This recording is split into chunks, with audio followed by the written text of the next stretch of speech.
bandeko kokota tosula mangamba mboka bandeko na ngai.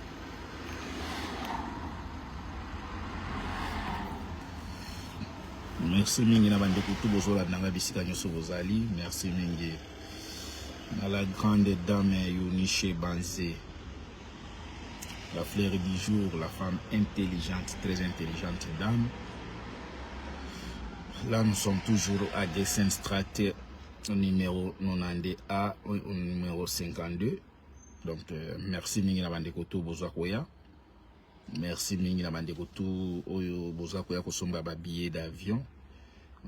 Donc, obando somba moi avance muke osombi aussi si billet na wa pesio. Merci mingi na bandeko tout bozwa kosomba ka ba tout ce qui est ba garantie. En tout cas, merci mingi bandeko na ngai. Marusu bande Losako, Vieux Vincent Kambale Losako. Nico Hitler, papier, parti électro, sans oublier les V, Jean-Claude Mvema, Losako. Bandeko, ils sont toujours dans la situation isolée au Congo, surtout. En tout cas, chaque jour, on a l'actualité en Boka Nangai parce que tous en Boka Mosusute, Mboka tous en Ango Isaka Wana. Situation est où tu peux lobby. Je pense que Batonio Sobaote comme on a petit Oyo Bosembe Yo Yaza Rwandais. Aleki, comme d'habitude, parce que ce n'est pas la première fois. Oyo Bosembe aleki azako interdire batuna média. Exemple aleka déjà tout la liboso apekisa ki bato balobelaka makambo ya est, makambo bitumba est. Bosembe apekisa ki bato balobelaka yango te en plein massacre contre le peuple congolais. Mais Bosembe alekaki aboyi à interdire mutu moko alobela makamba STT. Et pourtant peuple wana aza besoin d'information pour ayeba makamoni nezo lekana une partie à mabele naye. Mais pour na Bosembe alekaki à interdire. Lelo touti komona lisusu elekaki quelques temps après. On a toujours même gouvernement oyo interdisa ki bato balobela makambo STT spona makambo M23. To moni bangwana bakei na doa baki koyoka na baki kosolola kuna. Kaka bango komba ngonde ba Kongo eza batata na bango, Kongo eza ya bango. Baye kozwa communiquer ya M23. Baye ko lekisa na RTNC. Donc ça veut dire Chilombona batunaye bangonde baza na liberté ya kotika po ope malelo ou bien balongola ovi ou bien olala nzala ou bien olia. Comment ça se fait que bolali kaka boye boya ko priver peuple na information bolamuki ka boye bolobi non à partir ya lelo mutu moka lobela makamba STT après quelque temps tomoni na RTNC bokomo lobela makamba ba M23 ya est. M23 oyo est un mouvement reconnu comme mouvement terroriste. Oyo bino moko na Chilombo, ubande kolobaki. Bokotika kosolana bango te po est un mouvement terroriste. Mais tout le monde qui joue wana boza kolobela Chulambo malembatable. Omo lata bilamba tala Chulambo. Yo na ebeli na makambo ya sport, mais makambo bilamba uti wapi? Uti wapi mambo ko mi bilamba tout le temps, ça perd à moulaibo ya zalate. Zongela makofi Churamboma tika mamba bilamba na bato mikuse pardon. Kaka bino boye ko zongela biso boye ko lever interdiction ya bato balobe sur makambo STT tomoni kaka makambo M23 lobami na chaîne nationale parce que bozana monopole bono de bo décidaka. Lobi to uti komona lisusu place obokendaki na doa bandeko place bakendaki na doa kuna entre M23 na gouvernement na bino ba bebani ba panzani na ndinga blagite ba panzani ya mike na ndenge ya black te.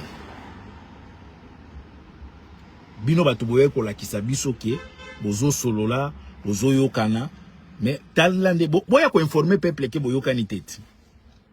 Kaka ndenge boyebisa ki peuple ke bo fanda non pour le moment, bozo solola na ba M23, boya ko informer peuple ndenge bobeba ni kuna boyokani te.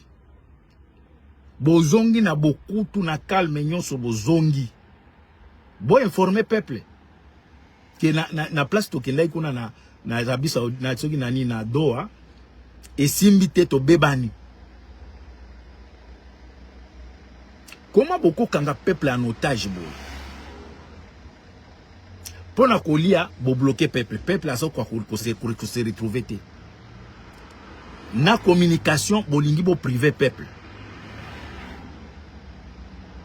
Si on a do à côté bokenda ki bino wana bo bebani. To fandika bo itomoni susu petit kaka le même petit bosembe au petit Rwandais oyo. Aye koleka o a interdire mutumoko atanga komba ya Kabila te. Alobe ya makambo ya Kabila nani. Donc na Congo wana bino bokanisi ke Congo eza ya bino. Yo bosembe. Mais avant yo balushima bazalaka wana te. Yo kanisi yo nde okotika wana libela. Bo interdire peuple l'information. Après bo pekisi batu batanga kadambe te. Est-ce que bino okanisi ke na lire bo kende boko résoudre le problème à Congo? Boko résoudre le problème à Congo te boza ko s'enfoncer. Mais eloko na saleli yango émission plus. Eza pona ko yebisa bino ke gouvernement oya Chilombo eza complice ya makambo ezoleka na est. Yango mona ke baza ko linga makambo elobama to landa bande kona ngai makambo ezoleka na est bo mona bino moko. Merci mingi na moni mai badio maimona, donc merci en tout cas de kona ngai, merci mingi na Sarantumba, merci mingi na Ken wa Mungwedi olobi nini. Merci en tout cas. Bande ko tolanda bo monake. Bato yo ya Chilombo baza ba complice ya makambo ezoleka na est kuna. Yango zo monake ba olinga information eleka na media te. Baza ba complice.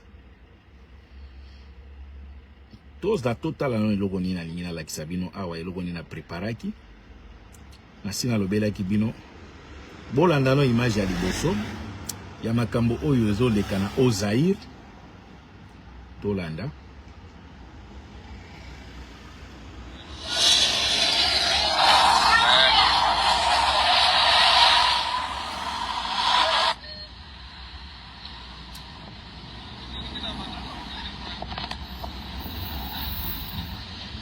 Wana eza armée ougandaise.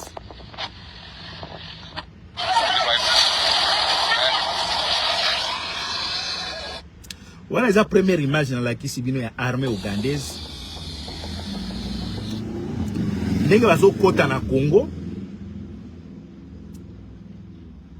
Donc armée ougandaise zo kota na Congo ndenge elingi. Mais na Kinshasa tozo mona ba mosusu wa mbenga ke ba président. Na Congo tozo ka ke bazana chef d'état-major. Botala comment armée étrangère ezo kota na Congo. Soki batuni bango na kolakisa bino ndeko moko koloba wana. Baza ko travailler en collaboration avec le gouvernement de Kinshasa. Mais mouvement oyo bomoni ya Uganda, Rwanda, Kenya, eza na kati ya EAC. O Félix a signé ki na bango ba accord. Bango nde baza ko agresser Congo. Félix après avoir kokende ko signé na ba Ugandais, na ba Rwandais, na ba Kenya. Mais bango nde ba simbeli biso minduki. Mais Félix a fani na Kinshasa. Félix a zo melanaye. Bande ko tolanda siko iloko penda na saleli émission ya ngolo. Pourtant toza ko yebisa bito bande ko yebisa bino depuis kalake. Chilombo azali complice ya makambo to eleka na Congo. tout cas bato ebele en tout cas lelo mikolo to komi ko sepela parce que lelo to moni quand même bato akomi comprendre que tozaki na avance ya comprendre makambo ebele wana même Tshura Mboma nana azokomisa kanani Félix mais biso toza ko attaquer Félix na sepeli po Tshura Mboma lelo namoni okota na mulongo ya vérité bande ko tolanda eloko na sali émission oyo Tomi tuna soki tozali sous na mboka. Après Félix azaka fier akomi benga ke je suis président de la République démocratique du Congo. Mboka oyo mutu nyonso azokota ndenge alingi, ayiko boma ndenge alingi, tolanda bandeko na ngai. Bino moko boyoka. Boko yebisa ngai soki vraiment tozali susu na mboka.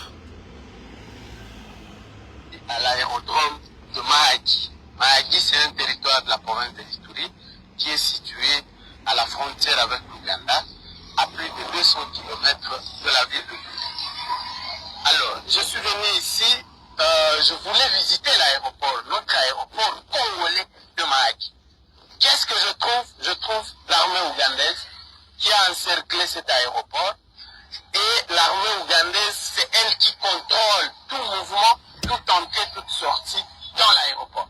Je n'ai vu aucun militaire congolais, je n'ai vu que des militaires ougandais lourdement armés. Et qu'est-ce qu'ils nous disent? Ils nous disent nous ne pouvons pas accéder. Un militaire ougandais me refuse l'accès, moi congolais, dans mon propre pays. Monsieur le président Félix, est-ce que vous pouvez nous expliquer cette histoire, c'est quoi?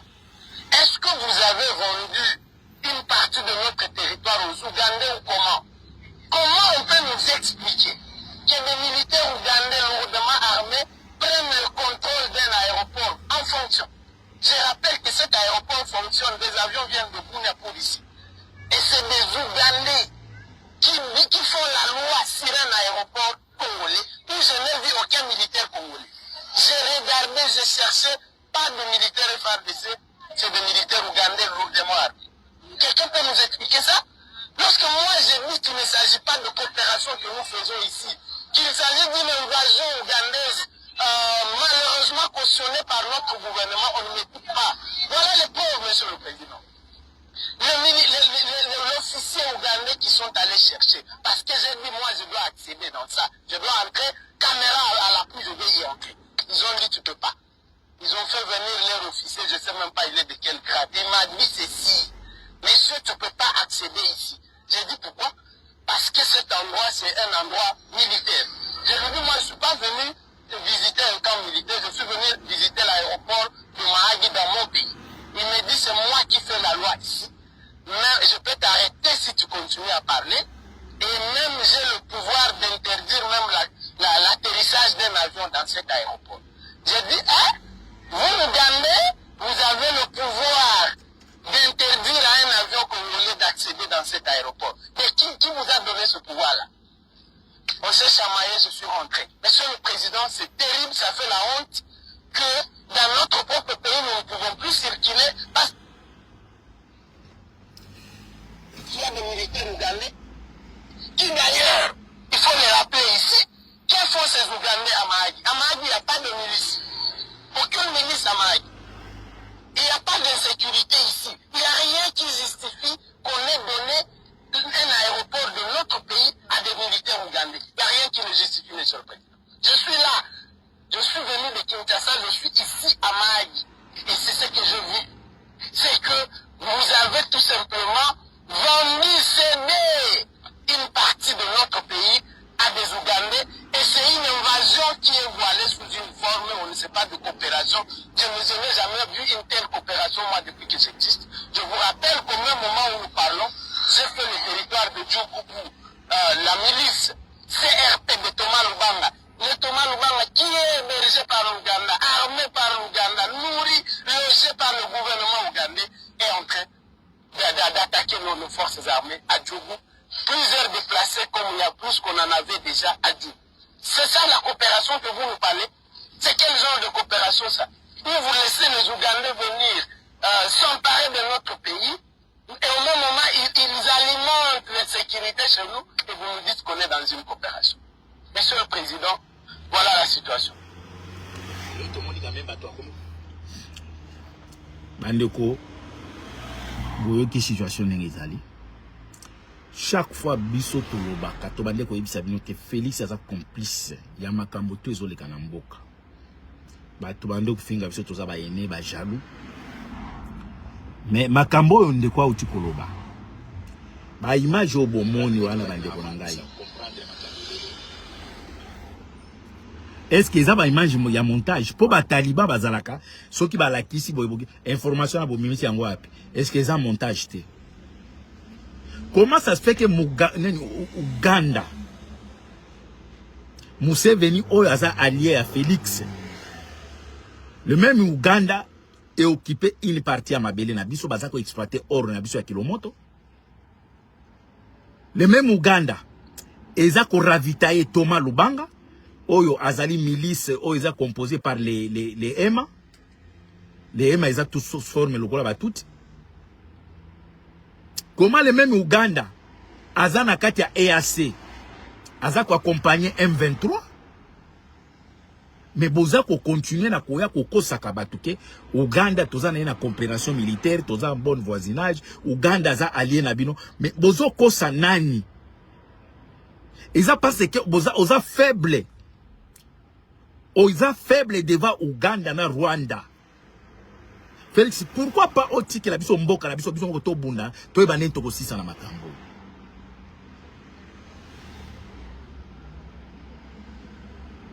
Comment ça se fait que armée étrangère et ko uta na mboka mususu et ko kanga aérodrome na bino ba komi ko contrôler déjà ça veut dire baza ko contrôler pays.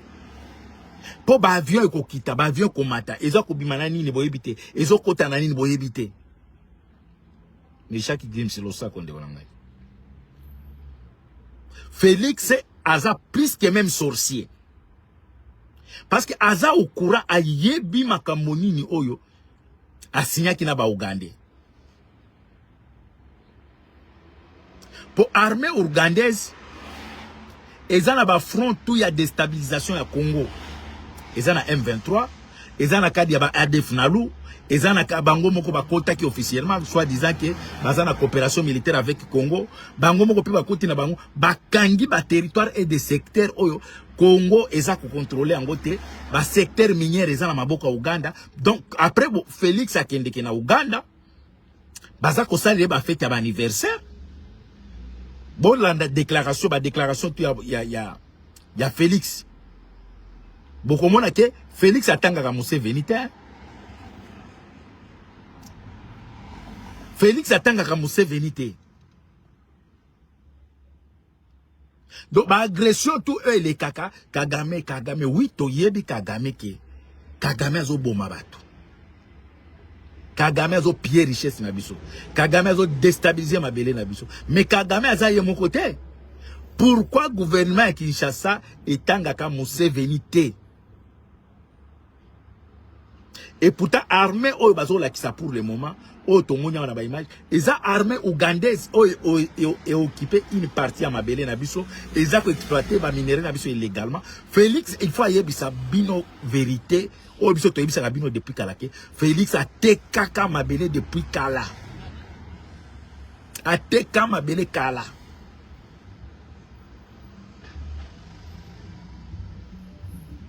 Donc comment mabele eza contrôler le sous-souté mais na Kinshasa Félix ba obenge président de la République. Donc pour na Félix ba ko botele nyonso ba botola ye ba botola Kisangani ba botola partout ba botola Goma. Félix est allié. Tant que Lualaba ça veut dire côté à Lualaba côté tu à Kolwezi Lualaba na Kinshasa ça peut exister. Félix il se voit président.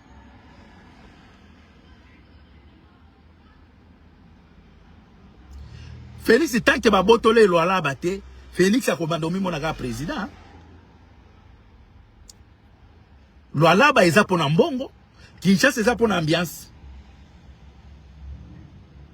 Félix tant que azana de secteur wana de ville wana Kinshasa et Kolwezi, ça veut dire Lualaba. Félix il s'en fout na makambo mboka. Le reste est allié. Ce qui botourne, ça fait combien de temps? Oh, Félix a yebi même information. Ya Ruchuru, ya Bunanga na yebite. Mais Félix, il faut que partout, fait tes azali. Partout où il place, bah, on met la masanga, Félix Azali. Bah, militaire congolais. Humiliation est comme un niveau moko extrême. Et ce senga ke ba militaire congolais. Bon, ça a quelque chose pour nous sauver la nation. Bon, ça a quelque chose. Muluba oyo aye ko teka ateka mabele na biso bomona akenda ko pesa licence ya ba minere na biso epa ya Kagame. A pesa licence exploitation et raffinage ya or na biso epa ya Kagame. Po Kagame sali usine na valeur à 5 millions de dollars. Au kanisa ke na mboka wana biso tozangi 5 millions de dollars. Mais Félix ake ko pesa Kagame licence ya koteka et ya ko raffiner or. Bande konangai ba militaire congolais. Bolanda exemple ba pays mosusu. Humiliation peut-être bino bozo sentir en côté. Mais biso ba Kongo ba zaïwa otoza conscient. Soni otoza koyoka komona place au maréchal Mobutu amemaka amatisa biso. Tala ninge tokomi humilier lelo. Armée oyo toyebike e bunda e beta ba a militaire Kadhafi na banda uzu. E kena ba Tchad armée na biso ya Zaïre. Armée ya Zaïre batangi bangona ba coup d'état ebele na monde. Armée na biso e bande bozala présent. Mais tala ndenge tokomi humilier na muluba oyo. Botala humiliation. Donc à qui pakango pété au moins artika même au moins ni mutu même ce qu'on a matanga. Même accoutrement et ça et les message. Na situation toi en Congo Félix il fallait pas même à la tabac Weston était. Il fallait la tabac Rolex était. Bon mon le président ya nini ya Ukraine. Est-ce que azangi mbonga osomba ni Weston? Azangi mbonga osomba nini ba veste cher. Mais bon mon ke Allah qui sake azana guerre pa na ye. Mais Chilombo pendant tout ce temps parce que makambo Uganda et bandi le loche te. Est-ce que Chilombo ayeba ki ou ayebite ke Uganda zana Congo Uganda exploite ba or na biso.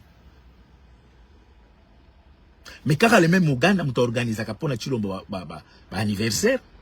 Kaka le même Uganda o Chilomba kende kona kosenga médiation ya ena Kabila. Mais finalement bande konangai. Comment to kuzala ba bolole boye ya kotikela mutu moko invorien kotikela kumba mboka na ninga zo kumba nengwana. Après ba congolais bo fandi bo betela maboko mboka ezo kende. Na uti ko landa ndeko moko azolo bawa tellement réseau ekimi na téléphone mosusu oyo. Azolanda Azarias Luberwa na matanga soki ya nani soki ya vice gouverneur na bango ya Rwanda oyo ba cheke ko. Azarias Luberwa aza kosala appel na bande ko tuna ya tuti place boza bozonga tokto bozonga na pays na biso oya plateau na Minembwe. Azolo bate bazonga na Congo mais azozonga bozonga na pays na biso nzambe apesa biso ya Minembwe ya plateau. Depuis quand na plateau ya Minembwe comme un pays. Mais Azarias Luberwa azo bombate. Arobi bozonga mabele na biso to récupérer yango oyo bakoko na bango batikela bango. Mais comment na ba même Azarias wana baza pembeni ya ba congolais. Donc de plus en plus nazo mona ke ba touti ba leki ba congolais ba bololé na mayele.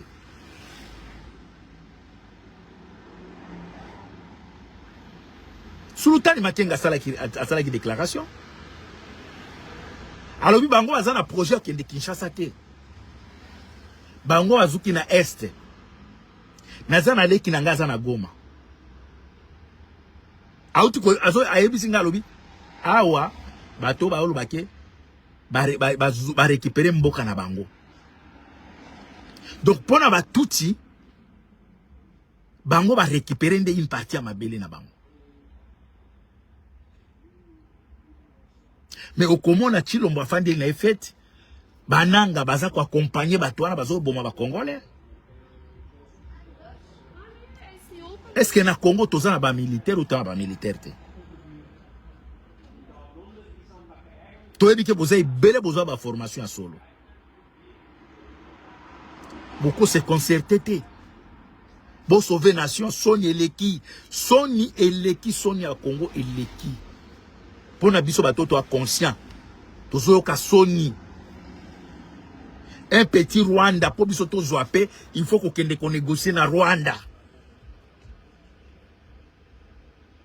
Pour Congolais fanda la Kenya, il faut to négocier na Kagame, to faire partage ba richesse na biso na Kagame.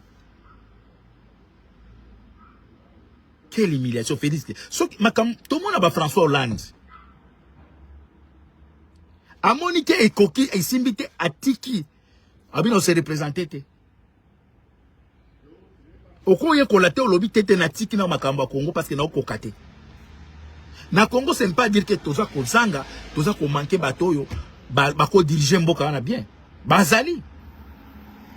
Mais volontaire ba tout c'est plus ya kozwa ba médiocre lokola ba Tshilombo ko imposer biso na muto mboka. Tshilombo zana par hasard te. Tshilombo zana po ba yebike. Donc aza bolole pro max. Facile à manipuler. Bilo qu'est-ce que ba tout ba tia ki wana par hasard. Tala comment lelo Tshilombo a côté si division na mboka. Armée comme divisé. Namuna yoki soki général soki nani soki sikatenda kofi. Na meki ko se renseigner et loko bakangela yebanité. Moi je pense que ça pour azaka muta est. Donc Tshilombo zo kanga batu est na nenga blagité.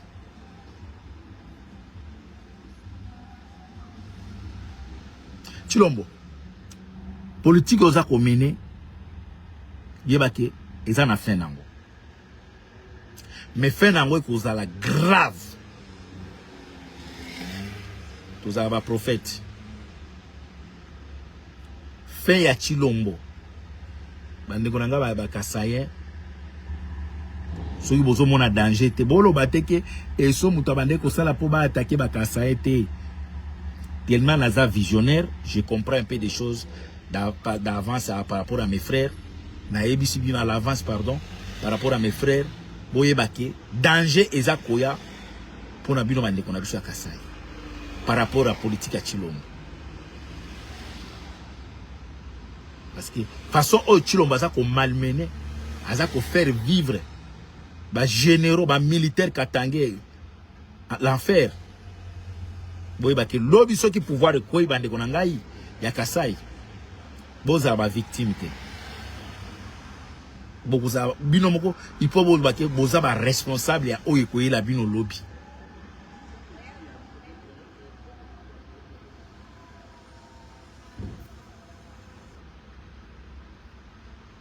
Comment ba miyibi tout oyo baza ko détourner ba mbongo. Tozo mona maona prison te. Est-ce que Ezapo Tshilombo lobaki qui ne va pas fouiner dans le passé? Yango azomona question ki muto ayibi lelo et comme il lobby et comme dans le passé a ko fouiner te a ko tala te a ko vérifier yango te. Na occupé ba taliban ba comme olela. O ba français ba koti ebele na kati ya Kinshasa. Ba français baza ebele bazo préparer coup d'état. Oh, ba français baza ba allié na binoti. Tango bokende kuna ko plaider pour na makambo ba conseil rezonga. Oh. Mais bino pe bozo kote ebele na Paris. Tozo mona ba délégation ba musiciens, ba comédiens bozoya. Mais siko soki ba français ba tindi na bango pe kuna ba ta ba service. Mabeza wapi? Eza réciproque. Bango ba pesi bino ba visa boya ko bina. Ba pesi bino ba visa boya ko sala ba biloko na bino ba théâtre. Mais bango pe bazui ba visa pona kuna et tu ba Tshilombo boko molela. Bon matabo kita. Coup d'état, ils ont un téléchargement. Beaucoup de joie. Ils ont un téléchargement beaucoup de joie. Quel que soit le temps. Ah bah français oyo. Ba pesi bino musique, ba pesi bino loisir, ba pesi les kaka bango ba ko sepeli sabino boyebi ba français te. Maréchal Mobutu abande ko lia na bango. Et na dernier jour maréchal azwa ki avion direction Paris. Papa na biso maréchal place azali soki bakuta na kana Jacques Chirac place azakuna. Et là na kanda ba toana ba président kala wana na ba génération. Bon, na yoki pe chilo mwango azoya na poto abaya coopérer poto ali bumwango. Bon. Total nano. Médecin ya coopérer poto ali bumwana ko l'exata moi ko zokisata mpanzi kuna te. Po chilombo, olembi si biso to lembi yo. To baye yo.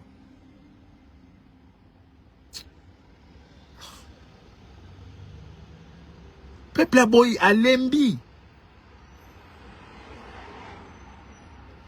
Chilombo. Tosi to bato bazana oposa eza bande kono ya Kasai. Bato lokola biso boye to lembi yo to lingi yo te. Soki okoza na chance kende ofanda na mbujimai na mupompa. Comment qu'on fait remilier nation mobimba boye Nicolas traitisme na yo oza ko fuka maliboso ba Kagame na ba Museveni.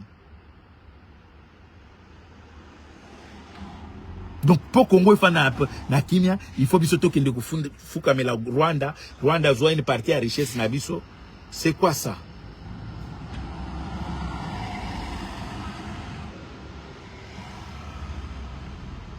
Félix Tolembi yo.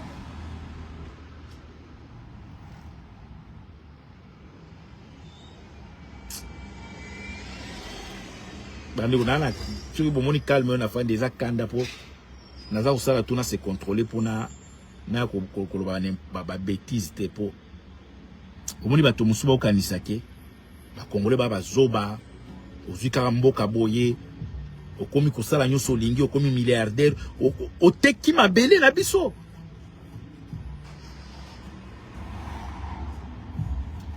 Parce que tozaka muke toza conscient ya komona danger o ezo les bosso. Ça fait au moins 7 ans. Tobande ko l'accepte que Félix est dangereux. Félix a traître. 7 ans passés. Les lois bato boye ko lamuka. Na ba 5 ans après de boye ko comprendre que Félix azanini a traître. Félix a ko gérer mboka mais ko gérer mboka te mais biso déjà tobande ko dénoncer encore depuis kala. Avant tozaki nango comme ça c'était traître. A faible devant ba Rwandais. Chilomboza mukolo o se respecter. Bande ka Kasai bobenga ndeko na bino boyebisa eke makambo ya mboka. Ekome mabino.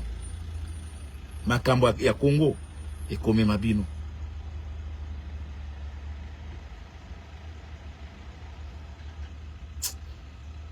Bandeko merci mingi bandeko tout Holandinga bisika nyoso bozali message clé ezalaki plus que armée ougandaise et occupé une grande partie à terre na biso baza ko exploiter ba minerais na biso bazui ba aérodrome na biso ça veut dire ba avion za ko uta Uganda ezo kita eza ko mema ba minerais mais entre état Chilombo aza allié à Museveni entre état Chilombo aza na coopération militaire avec Museveni entre état le même Museveni aza na kati ya M23 entre état le même Museveni mwana na ye moto a prometaki gouvernement Kinshasa ki a okoitsa aéroport ya Kisangani donc na Kinshasa balobaka te batanga ka Museveni te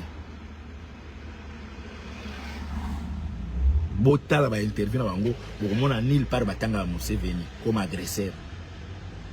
Donc ça veut dire makambo oyo ezoseleka na est ya présence ya ba Ougandais na Congo gouvernement na bino ya Kinshasa ya Chilombo yebi yango c'est pourquoi bomoni ezolobela yango te après bo interdire bato balobelaka makambo ya est awa siko bino wana bobebani na M23. Bon bonne chance à Bobunda. Satan côté la bango babunda. ça tape eza côté la bino pe bato IDPS na bato force du progrès bobundana M23. Merci mingi bandi bolanga. Merci na grande dame Eunice Banze, à la belle dame, la Miss Katangaise. Bandi kwa Katanga boza la fière. Que bo bota moi c'est qui top. Nzambe apambola bino bandi bolanga. Awana lobi na fini na mamutu te. Alobika ni makambo ezali.